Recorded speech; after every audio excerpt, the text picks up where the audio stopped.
Jadi bukanlah dikatakan umat Islam itu kejam, menyembelih membunuh kambing, menyembelih membunuh sapi, menyembelih membunuh onta. Karena memang itu sudah diciptakan oleh Allah untuk metabolisme kita.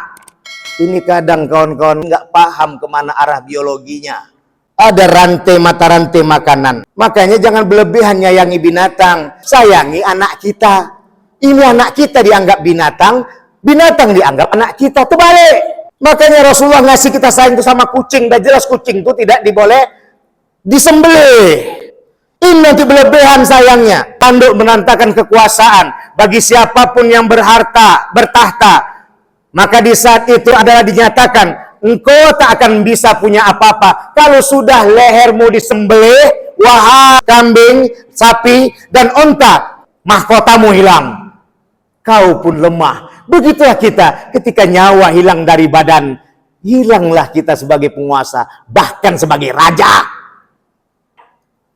Siapapun dia sebagai raja di negeri antah berantah Konoha, dia tetap akan dalam keadaan hilang nyawanya dari badannya. Ini yang ditembut dengan kokohnya tanduk tadi, menandakan pahamlah wahai para penguasa. Halo sahabat semuanya, salam giat. Berjumpa di channel Al.Andawi Andi. Jangan lupa klik tombol subscribe dan nyalakan loncengnya ya. Terima kasih. Assalamualaikum warahmatullahi wabarakatuh.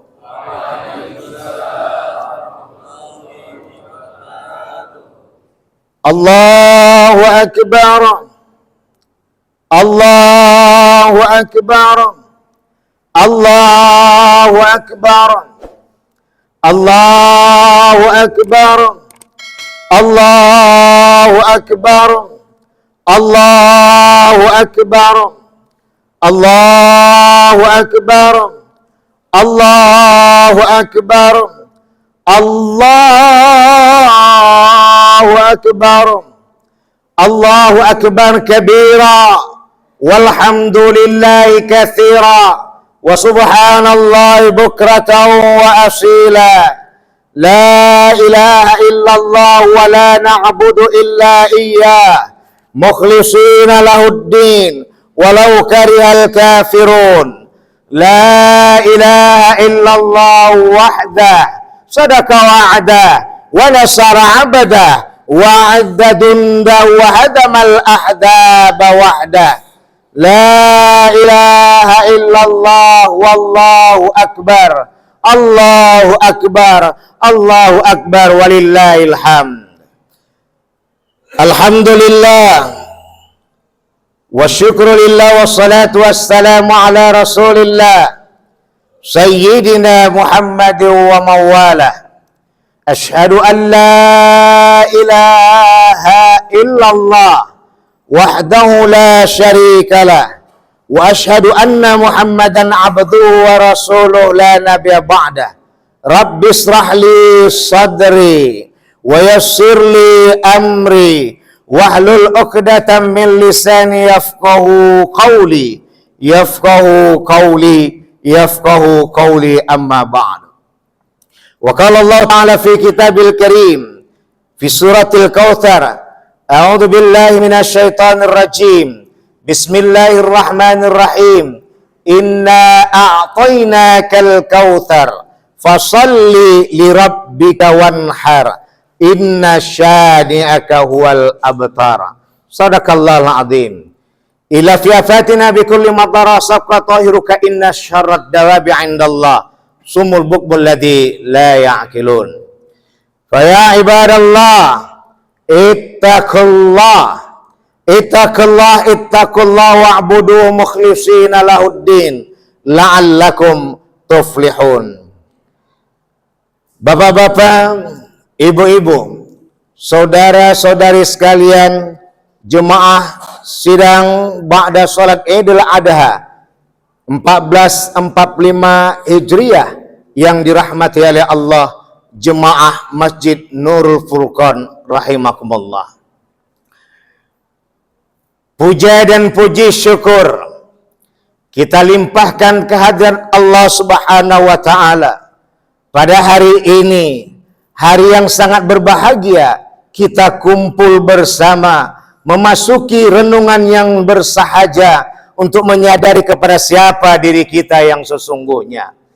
Maka dengan kembali hanya memuja dan memuji Allah yang Maha Kuasa, maka saat itu tidak ada pujaan dan pujian kepada siapapun, termasuk bagi seorang raja. Hanya satu yang dikembalikan oleh Allah Subhanahu wa taala.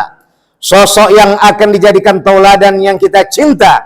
Siapa lagi kalau bukan Kanjeng Pangeran Nabiuna Muhammad sallallahu alaihi wasallam. Maka di dalam syahadatain ada nama beliau disaksikan kita semua sebagai utusan Allah yang Maha Kuasa.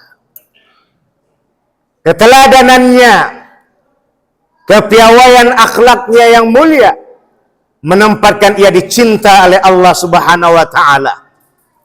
Maka untuk menjaga jangan sampai kita memuja dan memuji Nabi Muhammad berlebihan daripada Allah Subhanahu wa taala, maka masuklah dalam kaidah syahadatain yang masuk dalam rukun Islam pertama, yaitulah disebut dengan wa asyhadu anna Muhammadar Rasulullah.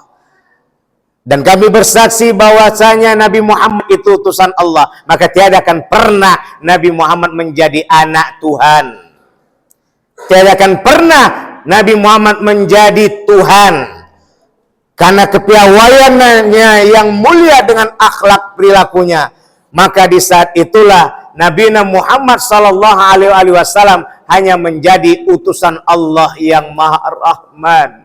Inilah kaidah tauhidi. Inilah kaidah tauhid yang sejati, yang tetap menempatkan Allah Subhanahu wa taala sebagai Tuhan yang kita saksikan dan Nabi Muhammad SAW sebagai utusan Allah yang Maha Rahman.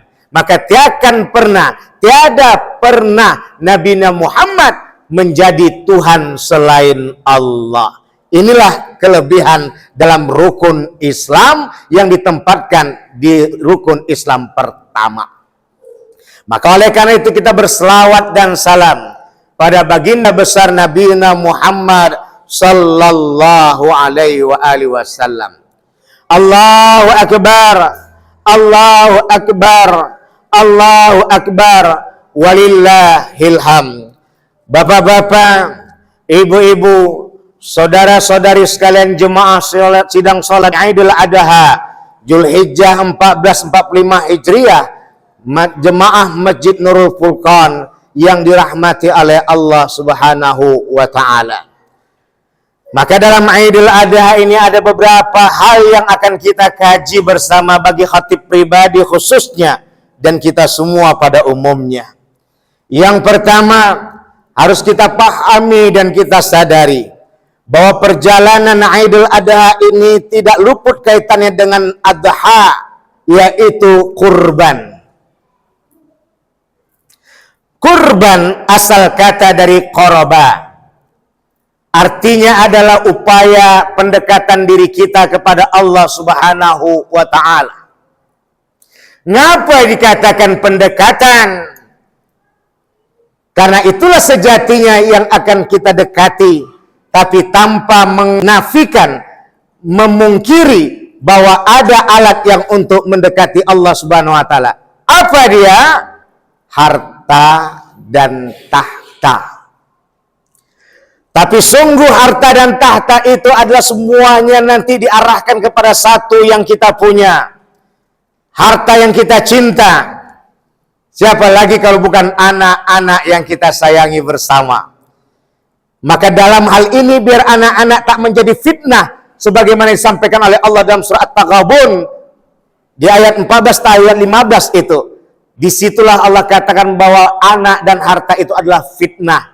Maka disitulah Rasulullah SAW pun menegaskan bahwa ketika meninggal dunia sosok Bani Adam tadi, 3 yang dibawa. Di antaranya adalah waladun solihun yad'ulah. Anak yang soleh yang mendoakan orang tuanya. Dan untuk menjadi anak yang soleh tadi pun memberi penyemangat kepada ayahnya. Dan didukung oleh ibunya.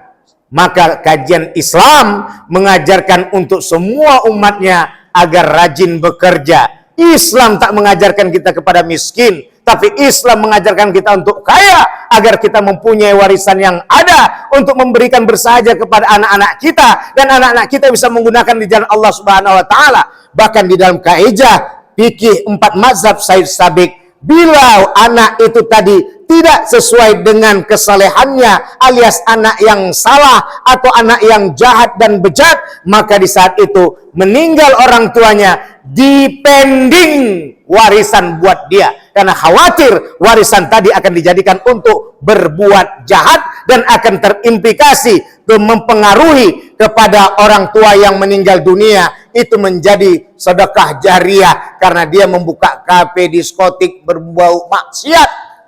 Maka di situ ada fikih 4 mazhab, dipendinglah kalau anak yang salah, anak jahat, anak bejat tak akan menerima warisan sampai ia bertobat. Ini kita putar-putar dulu ini kajiannya. Maka dalam hal ini kita kembali kepada kupasan inti. Disinilah yang dikembali kepada Nabi Ismail alaihissalam sebagai paduan harta dan tahta. Maka anak inilah yang dikembalikan.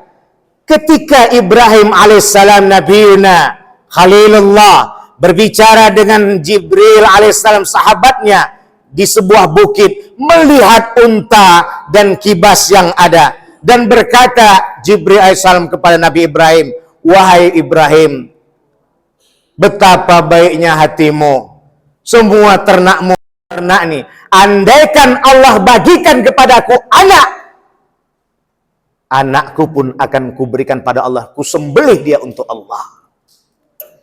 Karena waktu itu Ibrahim alaihissalam, Nabiuna, belum punya anak. Inilah asal muasal. Bukan Allah yang memberikan ketentuan, tapi Allah memastikan mana yang sudah diniatkan oleh hambanya. Itulah Nabi Ibrahim alaihissalam. Sehingga akhirnya ketika menikah dengan Siti Hajar atas rekomendasi Siti Sarah, istri pertama Nabi Ibrahim alaihissalam, punya anaklah yang bernama Ismail alaihissalam. Ketika itu datang perintah Allah, masih bayi yang merah, diantarkan di tempat itu yang Makkah namanya. Nabi Ibrahim pun atas perintah Allah untuk balik kepada Siti Sarah sebagai istri yang salehah, terlepaslah genggaman tangannya kepada tali onta Nabi Ibrahim. "Kenapa kau tinggal aku, wahai suamiku?" Nabi Allah Ibrahim alaihissalam, "Bukankah kau menginginkan anak ini?"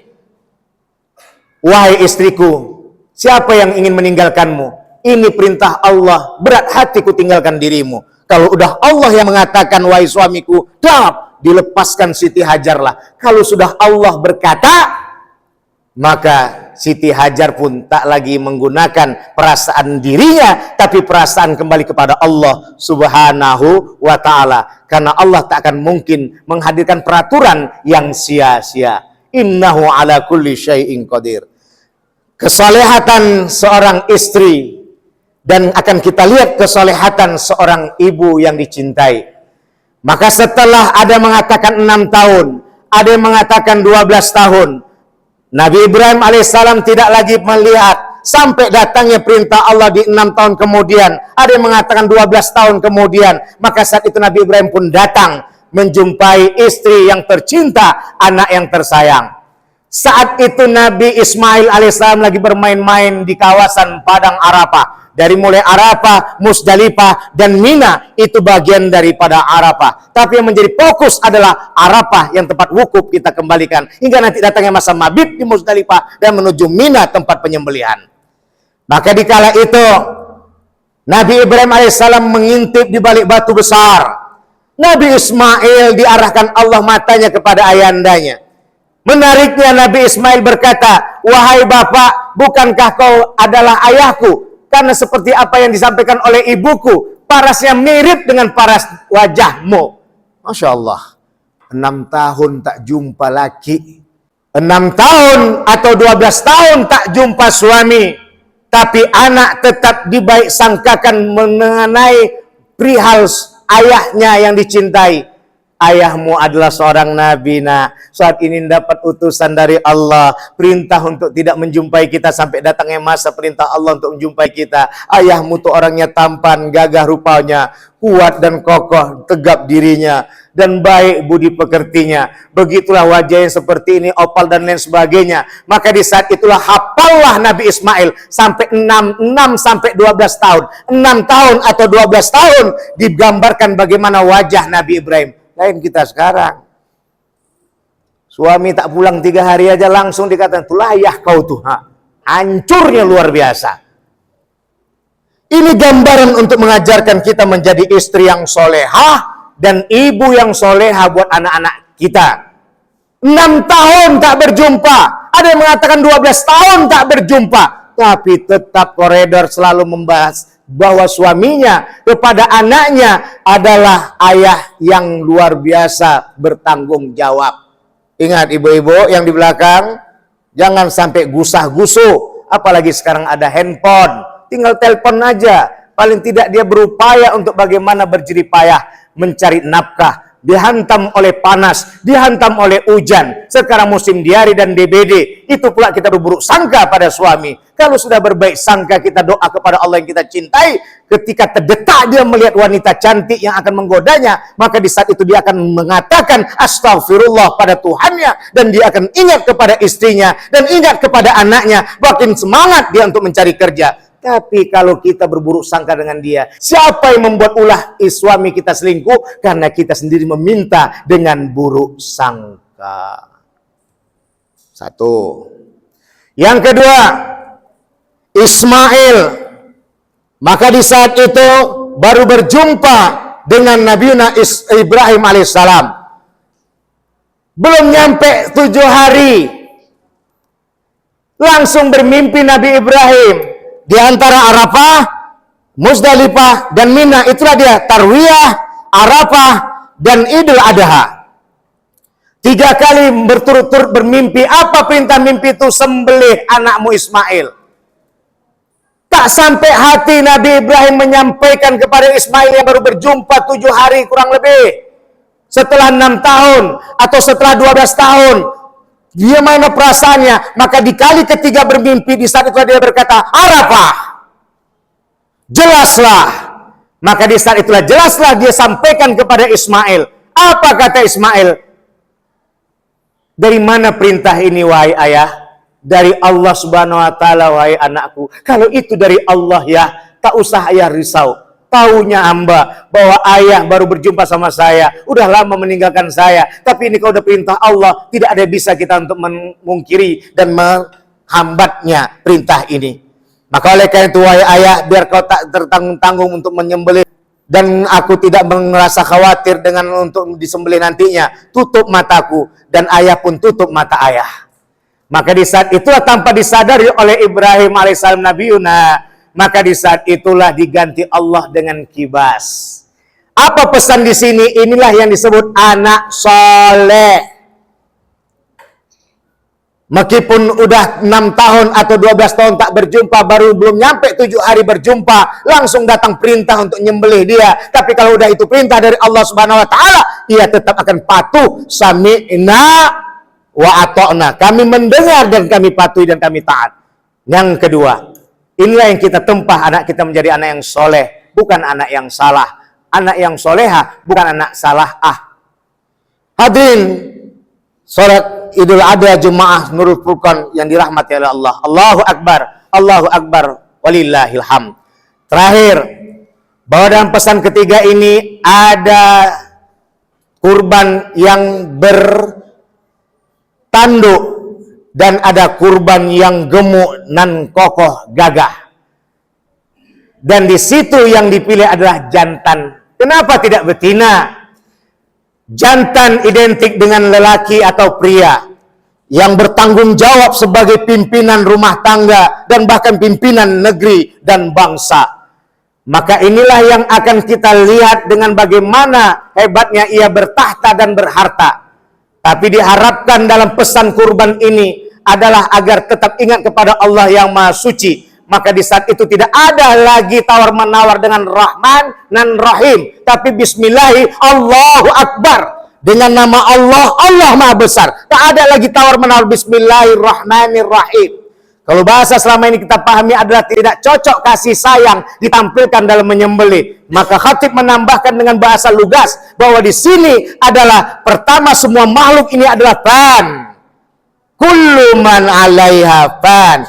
Kullu syai'in halikun illa wajah. Segala sesuatu itu akan hancur kecuali zat Allah, termasuk tadi sapi, termasuk tadi wedus atau kambing, termasuk tadi onta, itu semua akan mati, dan termasuk kita akan mati. Bukan ada pembunuhan dan kekejaman dilakukan oleh umat Islam agar semua menyadari bahwa semua kita ini akan mati, akan hancur, kembali kepada Tuhan yang suci. Yang kedua, dunia ini sementara, dunia ini sandiwara, panggungnya. Jadi bukanlah dikatakan umat Islam itu kejam, menyembelih membunuh kambing, menyembelih membunuh sapi, menyembelih membunuh onta, karena memang itu sudah diciptakan oleh Allah untuk metabolisme kita. Ini kadang kawan-kawan nggak paham kemana arah biologinya. Ada mata rantai makanan. Makanya jangan berlebihan nyayangi binatang, sayangi anak kita. Ini anak kita dianggap binatang, binatang dianggap anak kita. Terbalik. Makanya Rasulullah ngasih kita sayang itu sama kucing. Dan jelas kucing itu tidak diboleh disembelih. Ini nanti berlebihan sayangnya. Bahkan sampai sama lipan dan kalajengking pun sayangnya luar biasa. Padahal itu adalah binatang yang wajib dibunuh oleh Nabi Muhammad SAW dalam perintahnya. Allahu Akbar, walillahil hamd. Itu yang pertama, jantan. Yang kedua adalah tanduk. Tanduk menandakan kekuasaan bagi siapapun yang bertahta. Maka di saat itu adalah dinyatakan, engkau tak akan bisa punya apa-apa kalau sudah lehermu disembelih, wahai wedus, kambing, sapi, dan onta. Kokoh dan gagahmu dengan tandukmu, wahai wedus dan sapi. Itu tak ada arti, karena ketika kau disembelih, mahkotamu hilang. Kau pun lemah. Begitulah kita, ketika nyawa hilang dari badan, hilanglah kita sebagai penguasa, bahkan sebagai raja. Siapapun dia sebagai raja di negeri antah berantah Konoha, dia tetap akan dalam keadaan hilang nyawanya dari badannya. Ini yang ditembut dengan kokohnya tanduk tadi, menandakan pahamlah wahai para penguasa. Yang kedua adalah gagahnya, gemuknya, itu yang berharta. Wahai orang para berharta, ketika darah itu lepas dari lehernya oleh para ternak kurban kita, dan itu sebagaikan lepasnya nyawa kita dari badan kita, tak ada lagi yang kita sombongkan dan kita iriakan bersama. Inilah pesan dalam Idul Kurban. Maka disunnahkan kepada semua dan kepada kita yang berkurban. Bahkan yang tak berkurban pun, lihatlah darah itu keluar dari leher binatang kurban kita. Maka walaupun dia tak ikut berkurban, bahagialah bagi siapa yang rajin melihat air darah tadi bergelimang dari leher wedus, kambing, sapi yang ada yang kita kurbankan tadi. Itulah yang mendapatkan pahala, menyadarkan kepada kita bahwa kita tidak selamanya hidup kekal di muka bumi ini, karena kita akan mati. Maka yang paling mulia kata Allah bukanlah dari orang yang dengan jabatannya, hartanya, tapi orang yang bertakwa kepada Allah Subhanahu wa taala. Inna akramakum indallahi atqakum. Tak mandang dia orang kaya kah, tak mandang dia orang pejabat tinggi kah, walaupun dia orang miskin dan orang rendahan, tapi dia bertakwa pada Allah, itulah yang paling mulia. Bahagianya kita kalau sudah punya harta, punya jabatan, tapi tetap kita rendah hati dan taat kepada Allah yang Maha Rahman. Itulah yang paling indah kita rasakan. Allahu Akbar, Allahu Akbar, Allahu Akbar, walillahil hamd.